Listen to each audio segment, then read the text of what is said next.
This week's timeless lesson is dedicated for the refuah shlema, for the speedy recovery of Malka Yuta ben Shendel.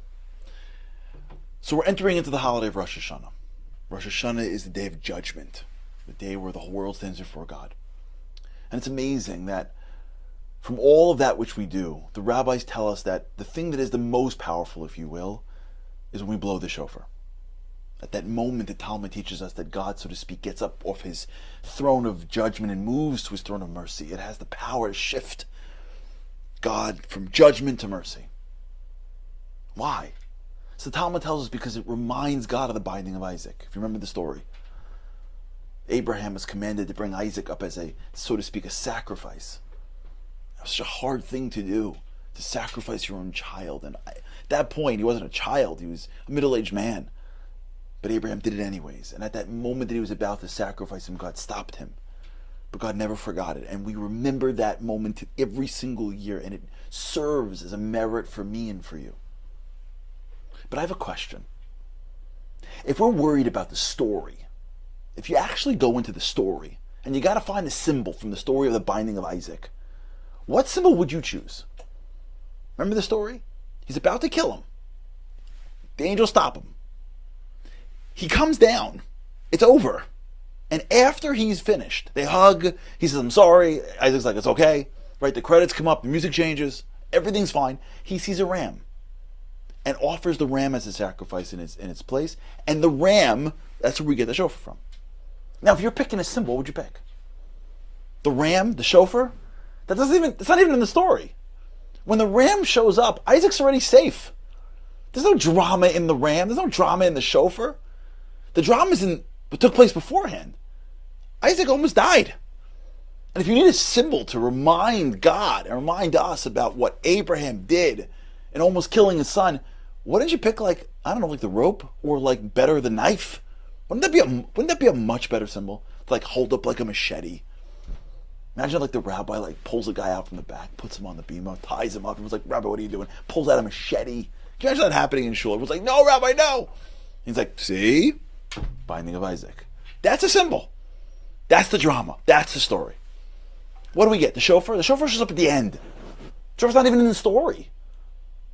Why is that the symbol for? So let me share with you an idea. In the world, we have in the Jewish concepts, we have two different principles. The one principle is called din. Din is judgment. Din is also law and order. They're rules. God commands us to do things. And we're supposed to follow them. Sometimes we understand, sometimes we don't understand. And Rosh Hashanah is a day of judgment. It's a day of law. And God looks at the world and says, you guys following the rules. And the truth is, we're not. And even the stuff that forget the things that we don't know about, or that we don't understand, even the stuff that we do understand. Treating our family well, giving charity, being nice to people. Like stuff that's like basic. We don't even do that so much. We try, sometimes, not sometimes. When we stand before God on the day of judgment, very few people can look up and say, I'm good with the rules, I got it all. So on the day of judgment, we pull a trick. It's a great trick. God sets us up to pull the trick, which is we don't deal with din, with law. See, there's another concept called chesed. Chesed is above law. Chesed is like kindness. It's giving. It's beyond. You don't have to do it. When you give someone charity, you don't have to do it. It's beyond. You have to give a certain amount, but when you give more, when you go beyond for somebody, when you do a kind thing for somebody, when you sacrifice yourself for something, when you go beyond what's expected of you, you get into the world of called chesed. The symbol, think about it. God commanded Abraham to sacrifice son. It was a tough command, but it was a command. Didn't make sense. It's still a command. It was the law. When God says it, it's law. Abraham followed the law. At the end, when God said, you don't got to do it, he passed. Now he could have said, it's over. I'm out of here. I got my A. I'm done with the semester. I finished Yom Kippur. I'm done. But he didn't do that. He said, no, you don't get it, God. This isn't I'm not taking tests. This is a relationship. I want to give you something. God goes, give me something. How much more can you give me? He goes, no, I want to give you. He goes, what do you mean? The ram that he took after Isaac was his way of going beyond the law. It was his entrance into chesed. The shofar symbolizes the moment where Abraham went beyond what was expected.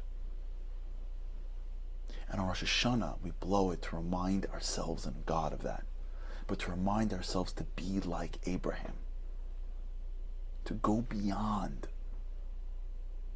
to act in a way that is more than we think we're even capable of, to do something that we don't think we can do, but we should do, to call somebody and repair a relationship when it wasn't even our fault in the first place that it broke down.